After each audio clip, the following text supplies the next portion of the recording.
You there? God. Ha. Oh my God.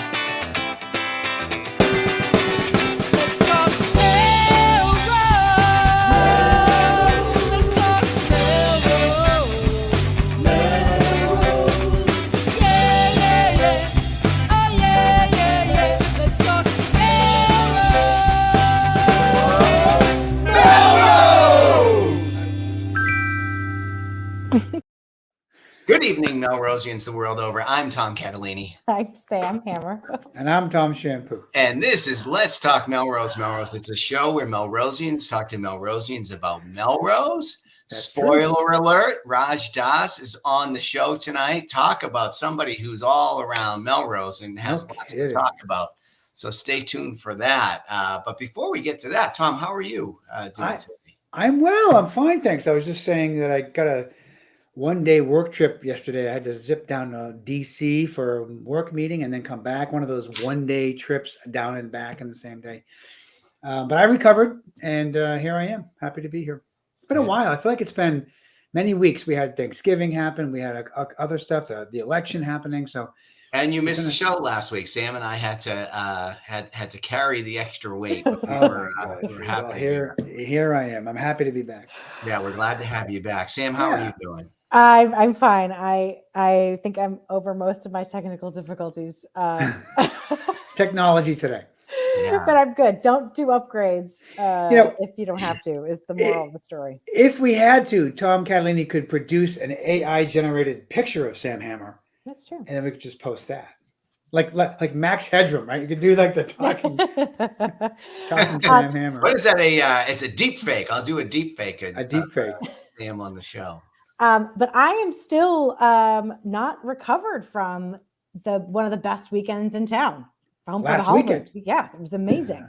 Home for the Holidays was amazing. So we had Stephanie Nelson on last week. I'm sure you watched the replay, Tom, but caught up. Sure. Boy, it was an overwhelming rundown, and I participated in many of the events. No Melrosian could participate in them all, except maybe Stephanie. She could probably pull that off. Yeah, no kidding. One way or another. But that we had the tree lighting ceremony, Santa riding down on the fire truck over to the Knights of Columbus Hall, big razzle dazzle there. I dodged over to the tree sales. They had St. Mary's. They had one at the high school for the band. Ended up at the band one. Got our tree. You could shuttle all around town on Saturday. I saw a little bit of that. Went to the Lincoln School. They had this year. They had a cool innovation. At least this is the first time I saw it, like a used book sale.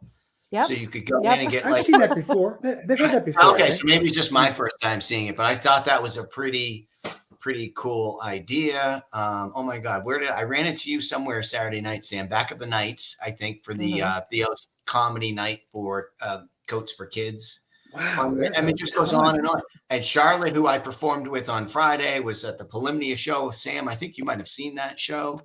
I mean, it was amazing. Yep, all over the place. It's a testimony to how much goes on in the city, and it's also how many people are so active and involved in making sure all these things happen and go off without a hitch. Kudos to everybody who's involved.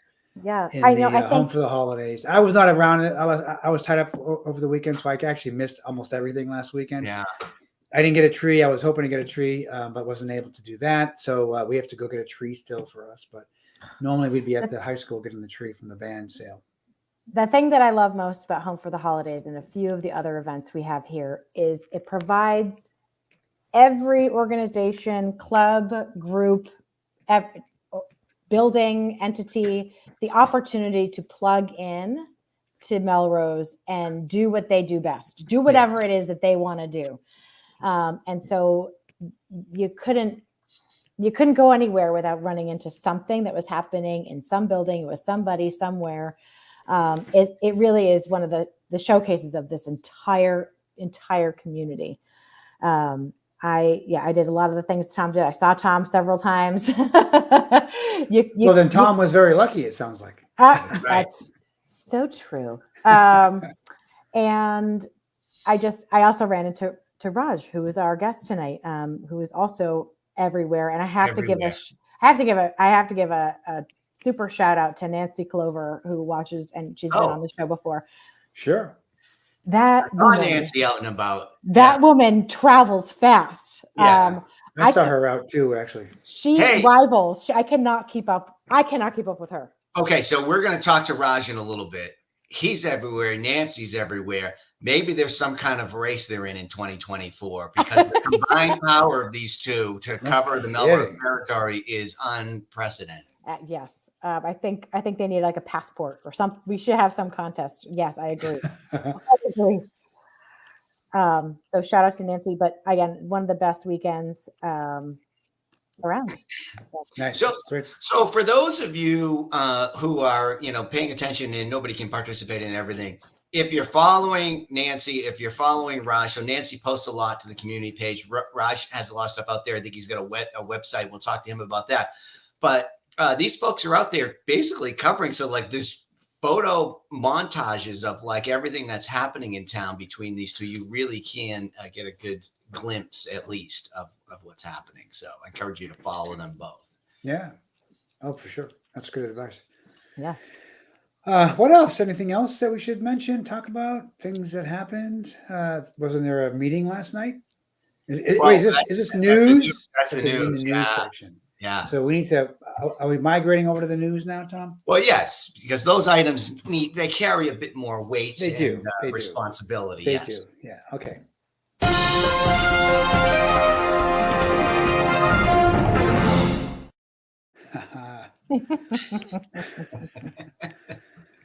Breaking news. Sam, you're up, I think. Oh, crap. Okay. I did put it first, and I totally forgot. Right before the show was started, moments before, our school committee voted to extend an offer for our next superintendent. His name is Adam Delighty.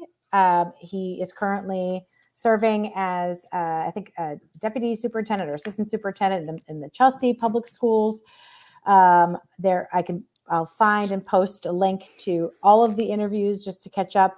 I did do some research on this gentleman. Surprise. Yeah. He is, I believe he's a Wakefield resident. He also has an affinity for orchestra and cello. One of his kids plays cello. Wow. And so it'll be interesting to see what's next. See if he accepts the offer, and we'll take it from there. Go from there, yeah. Wow. Well, it sounds like a good opportunity for Melrose to look ahead and be happy about what the future might be. Yep. Yeah, good timing, because I assume that's like a July 1 probably transition we're talking about. So it'd be good to have it decided around this time of year. So there's plenty of time for an orderly and peaceful transfer of power, as they say in the business. Well, nice. Well, that's good. Yep. That's exciting news. So breaking news. Yeah, that's good to hear.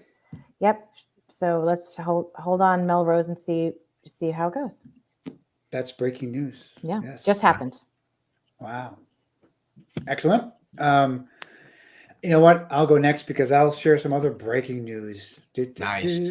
Exciting, right? Who's excited about the news?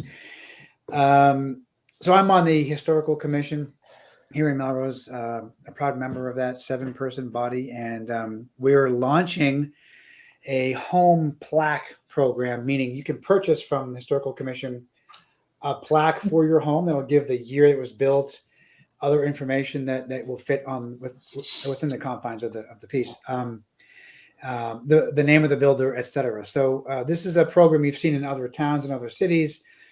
Melrose had something like this many years ago with the Historic Society, which is no longer around. They're now defunct. So we are taking over this program, and we're going to be offering for sale for $125 a plaque that will be mounted, that you will mount to your house, that you can proudly show off to indicate to folks the information around your house.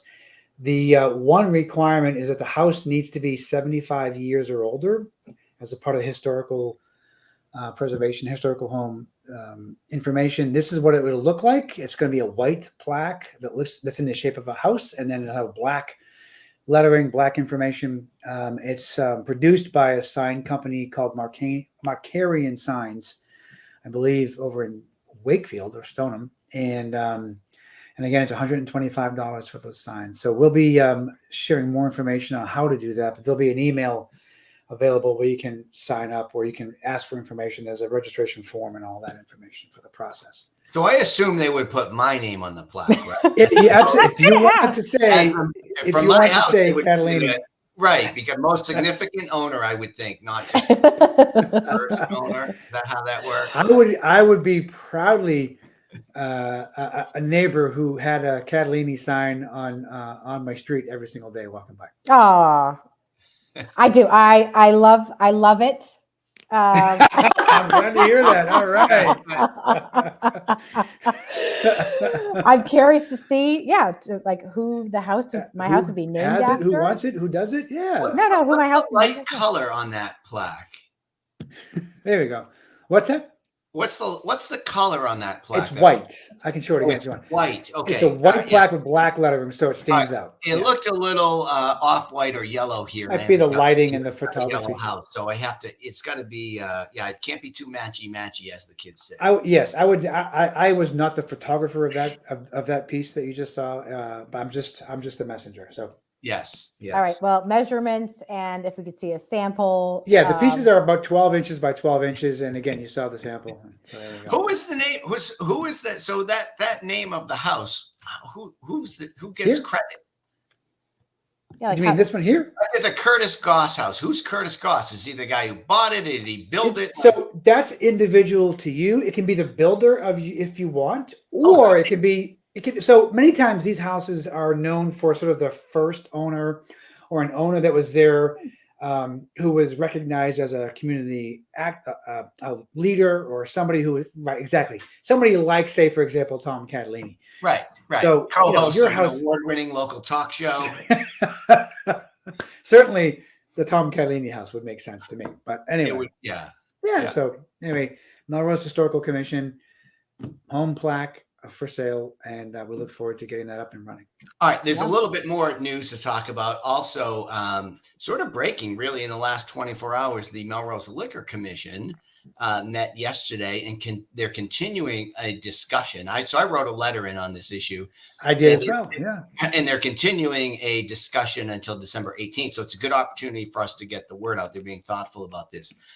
Mayor Broder has proposed some changes around the city to support a brewery coming to town. So there's a few things that have to fall into place to do this. And he's outlined in his letter to the Liquor Commission how the city has gotten behind this. The city council has approved the elements that they need to approve to tie into an existing state structure of permitting these things. And the planning board has approved and weighed in on some zoning. And so all of that is done, as I understand it.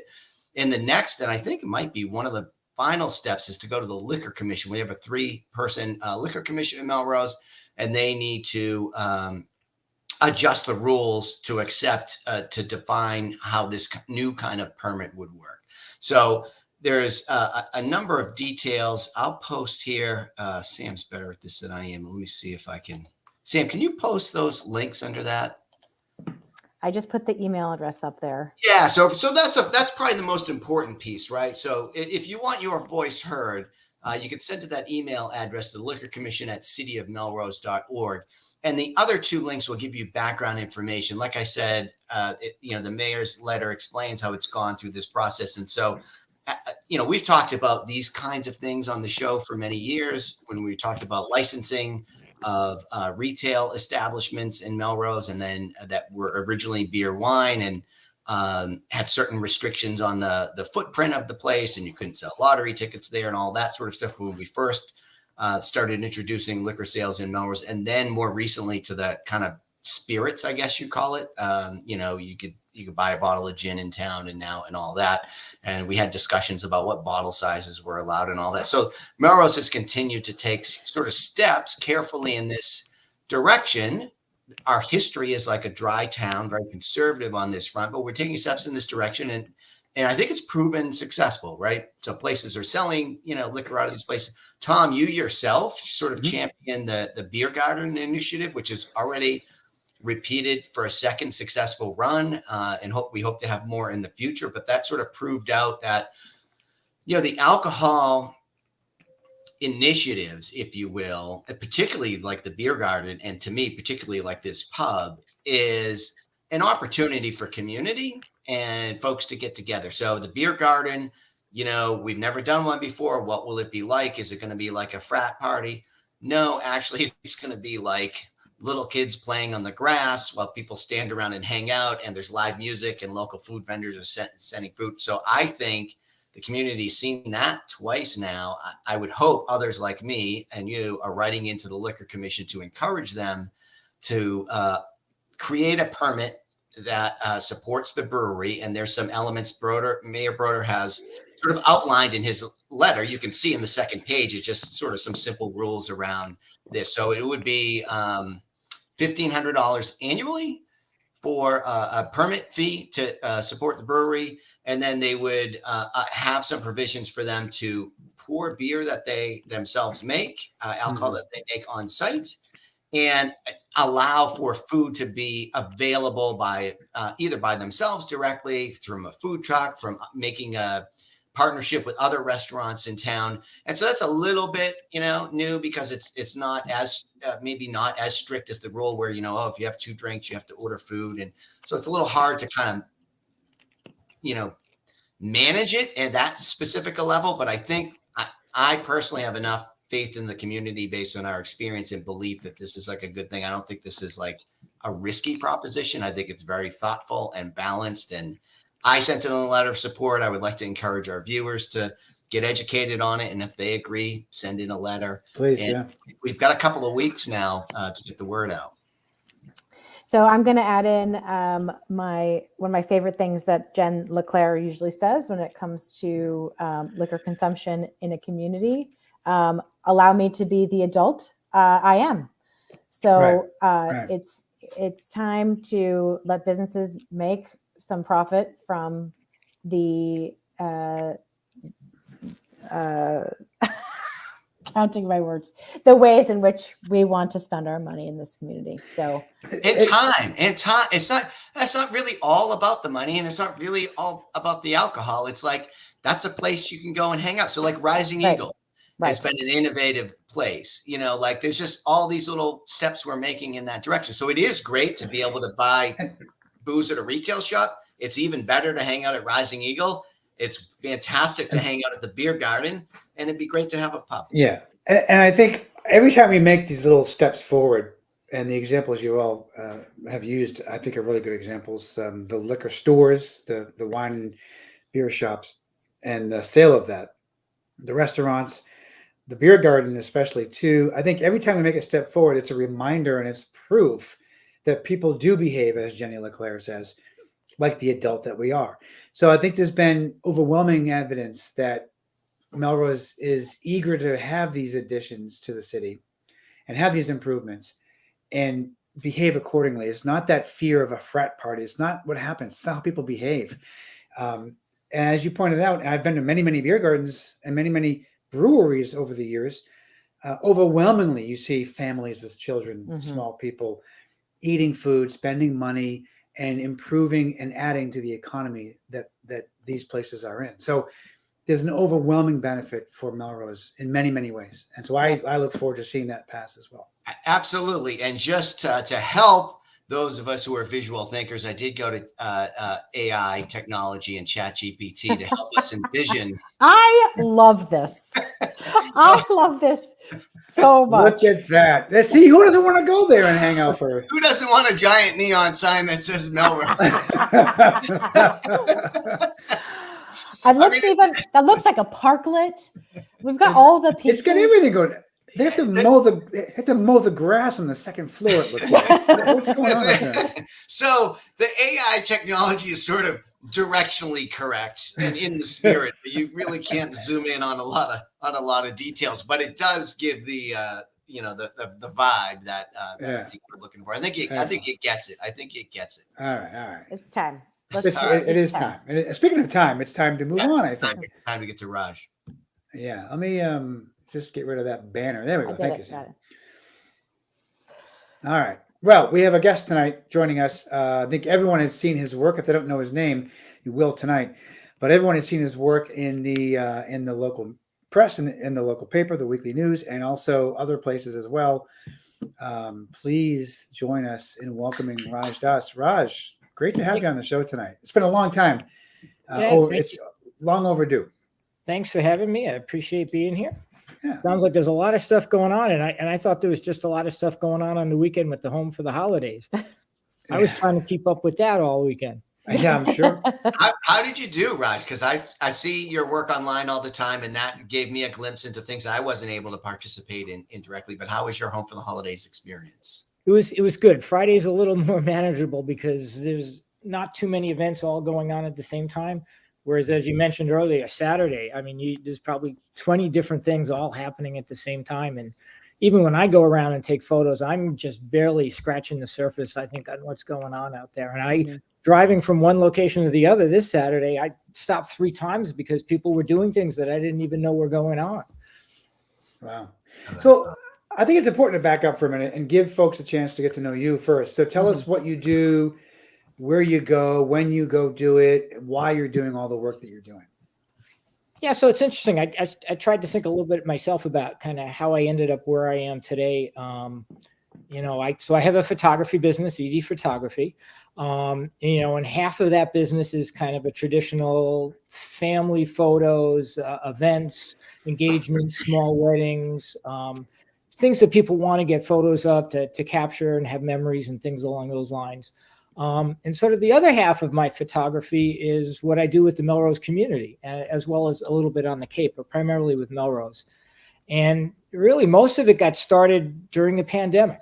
I retired from my primary job in 2020, which was, as you recall, the first 4 or 5 months of the pandemic. I worked in Lynn at GE Aviation, and I'm one of those people that can't sit still. Right, I'm up for anything, any race with Nancy or anyone else that you want me to. I'm very competitive, so that'll probably work. But I started doing the Front Steps project during the pandemic, where I'd go around and take photos from the sidewalk of people on their front steps when we weren't allowed to be that close. And I realized that I really enjoyed doing that. And then I realized that at the high school sports games, most of the parents couldn't go, or they were only allowed to send one parent to a game. There are all these rules. So I got with Stephen Fogarty at the high school and said, okay, if I just start taking some photos, because no one was hiring me as a photographer during the pandemic. So I just started volunteering and doing things.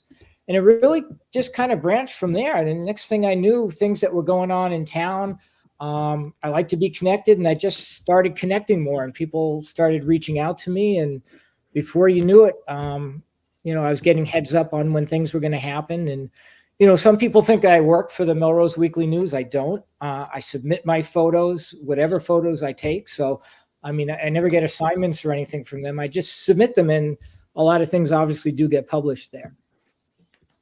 That's great. That's great. One observation for me is that I saw you at the I think we all saw you at the fundraiser for the Memorial Hall. Memorial Hall, yeah. Oh, yeah. Red carpet kind of going in, and you were there taking pictures of all that kind of stuff. I didn't make the paper. That's okay. No big deal. I don't mind. But that's the kind of stuff that we see you at. Like every time there's an event of any sort, I always feel like you're there capturing the pictures for the media, but also for the families and others. And it's really impressive to see. So thank you. And that's important to me. I mean, the reason I do photography is because the enjoyment I get out of capturing something that someone else is going to cherish or hold or find funny or whatever it is for them that kind of meets what they do. And, I was fortunate there. I know you had Bill on a couple of weeks ago talking about it, and, he talked about Sina, who was organizing it. So she reached out to me, right? And a lot of people reach out to me, and, I obviously have to pick and choose those things I want to get involved in.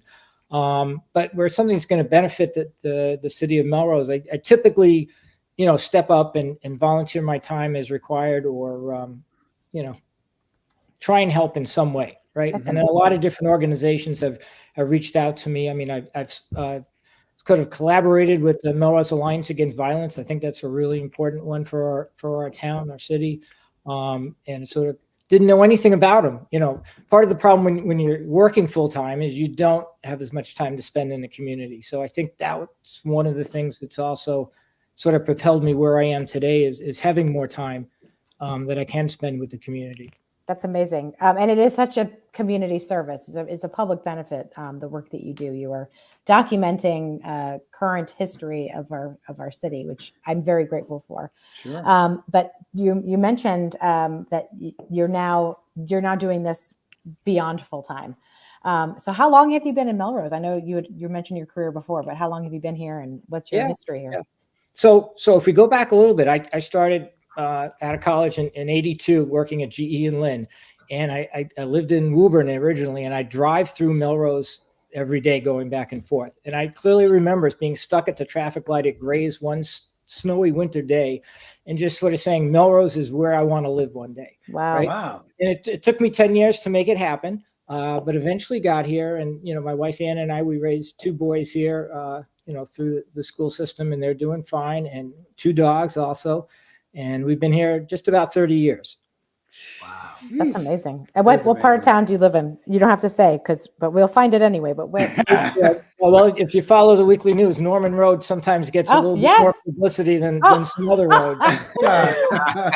Yes. And that's the reason why. Yeah. So we really. So how do you? So all right, how do you feel about your new bumper carpet? What are they calling it? Your speed carpet? Oh, this traffic slowing? Yes. Oh, that little traffic calming measure. Yes. Oh, right. The little blanket thing they put down. Yeah. Yeah. We don't have it on Norman Road yet. But it's up that way, right? Wait a second. Yeah. We don't check a lot of facts, Raj. Yeah. Oh, yeah. So it was great, right? It slows you down. You go over it. It's working fantastic. Oh, I see you. I see you now. Okay. Well, how do you feel about rotaries? That's a huge contention here. Rotaries are fine. My mom was British, so I kind of dealt with rotaries when we were over there and things like that. So, in your travels to take pictures and to capture events and happenings and other things, tell us your views on sort of how you not just manage that, but like your perception and observations around what goes on in Melrose and what people think about the city. I mean, you mentioned you waited 10 years to move here. I think others feel the same way. They're eager and anxious to move into the city. Right. But now that you're here, tell us more about how you feel like the events impact the community. Well, I mean, that's a big part of why I enjoy being in Melrose. And I think, in the last couple of years, seeing even more of what goes on. I mean, it's really opened my eyes by being invited to some of these events and also trying to chronicle them and stay ahead, one step ahead of what the city's doing in terms of what's going to be happening next week and trying to capture it. And at least for me, it makes me feel more connected.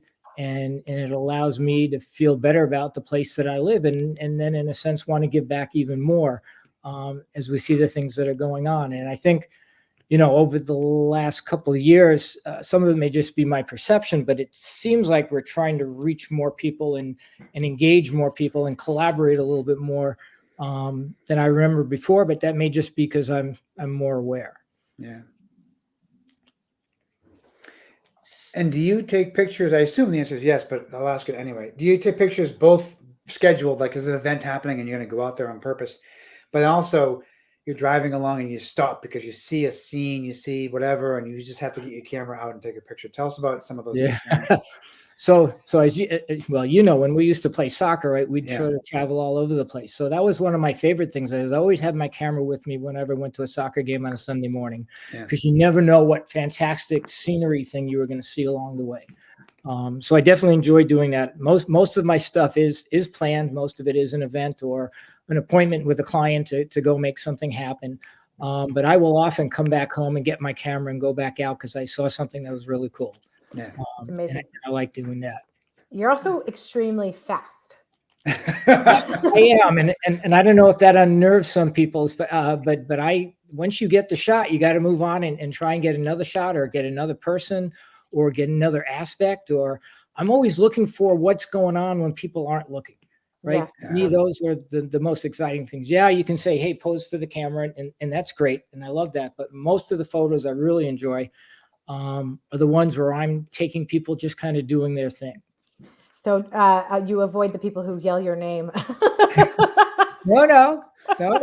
Got to do both. Got to Gotta do do both. both. But you Right. get them online very quickly as well. I Your I turnaround do. is One very of the fast. things I've gotten very good at is processing the photos quickly and being able to discern which ones are the ones I want to keep, which ones I could aren't the best ones to keep, and then getting them out there. Because I also feel like if you don't get them out there in the timely fashion, especially on social media, it's kind of lost. Like if I were to wait till this Friday to put out, home for the holiday photos, it's already in the past. Yeah. So I do try and do that. Same with the high school sports that I do. I do a lot of high school sports. And a lot of it's because I just like the challenge, right? I mean, I never photographed football before the pandemic. And, at least now I feel I'm reasonably good at doing it, and things like that. So, can I just say, What are folks you doing? really. What are you doing Well, over there, so Catalini? I'll tell you, this is what I'm going to talk to you about. I'm at edphotos.com. Okay. Right. We shared your link before, but people really, and I've been here before, but I'm checking it out again because there's some pictures of me on there. But if you go to this site, you really ought to check it out. There's a section on Melrose Mass Community. I just clicked on Friends of Memorial Hall Gala. Yeah. You click in there to the hall. We actually, all of us are on the cover photo. Then there's a bunch of photos in there. Right. And you click a link. If you want one, it asks you to verify your email. It asks you to verify your email, and then he gives it to you for free. Right? This is a ton of this stuff. You're a photographer to hire, but you're giving away a lot of work for free, as Sam was saying, like in a super timely manner. Like I remember looking at these like not that long after the event was held. So yeah, there's a football game. There's anything that you're at. It's like there. It's well organized, and you're sharing it with folks for free. It's a real community service. Yeah, and I mean, I don't know of any other photographer that sort of does that, but I'm doing it because I'm passionate about it, and yes, I make some money from doing it, and it allows me to buy all the equipment that I want without sort of dipping into the family funds, if you will. Which I enjoy. I have a lot of great equipment. Hunts down the street has done very well having me there, but I really do enjoy it. I think that's the bottom line, and that's why that stuff gets out there. And I guess I also feel like if you can't share it, why not, right? Right. But actually, you can also buy prints, wall art, desk art. So you can take. So I mean, if anybody is looking for something to get us, That's right. That's right. It's right here. Holiday. There it is. But it's kind of nice because you don't have to be in a Facebook group or a social media. It's a good old fashioned website, well organized. Oh yeah, Linda's looking at that. Awesome. Yeah. And that's part of what I wanted to do there. I mean, in a way, it's a website, but it's really a sharing of the community, especially for Melrose. Yeah, that's great. I love it. I love it. Now I know why you were laughing, Tom. Yeah.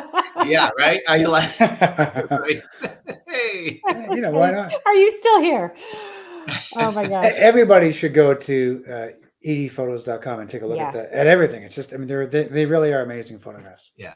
Nice job. And to be honest, I'm sure there's a lot of people don't even realize what's out there and that may have their kids in there or their family or other events that are there. And do you not ever get requests from the media for there's an event or a thing happening? Can you get some pictures for us? Or do you always go on your own and just do it and submit them? Yeah, I've tried to stay independent that way so that I kind of call my own shots. Initially they would say, hey, high school graduation's coming up. Can you take care of that? And I would, but they don't. I haven't gotten a request, I think, in the last 2 years from the paper, right? I send in my stuff when I have it, and, they publish an awful lot of it. Oh, great. This is my lament for Melrose. We don't really have great local coverage anymore. For a while, we had Mike Karaji on the Patch, and I know the Weekly, does their best, but I think it's a real weakness for any community, and in particular for Melrose, not to have the local coverage. That's not only cursory, but maybe a little bit more in depth, like the Liquor Commission thing I talked about here. Obviously, I feel very strongly about it. Somebody texted me about that the other night because we thought the vote was yesterday, then they extended it. And that's like, so even for folks that pay attention, it's sort of hard to keep tabs or really get a grasp of things let alone any in-depth. So, and then I will circle back to say that makes what you do, Raj, your contributions all the more valuable. And we talked about Nancy Clover, and there are others who do this sort of thing. In a way, we try to, get some conversation going around town. So we're thrilled that that you're doing what you do. So thank you for doing that. I think it is a huge community service. Really appreciate it. Same. Appreciate that. Is there anything that you have on the horizon, or you wish, or shot that you want to take, or event you wish we could have here that you want to? I just like the challenges. I mean, it's interesting. I went to my first Melrose Wakefield wrestling match, I think 2 years ago, right? In the Memorial Hall, right? And first time I'd been to something like that. And I found the atmosphere just fabulous, right? And I took photos, and I couldn't wait for the next year to come back. So I think as things happen, I revisit them and just try and look at them in a different light and try and just do better at them more than anything. I don't know of anything that I'm missing per se in terms of what I wish we could do here. Well, let me toss one out there. So this is episode 193 of this show. Some call it an institution, some refer to it as an invaluable asset of the community. But so we are 7 shows away from number 200, which could be some kind of in-person event. I don't know if we'll get our act together, but we've done it in the past for something like that. So we'll keep you posted. Look out for that. Yeah, you should do it live from Main Street someplace, and I'll come down and help capture it too.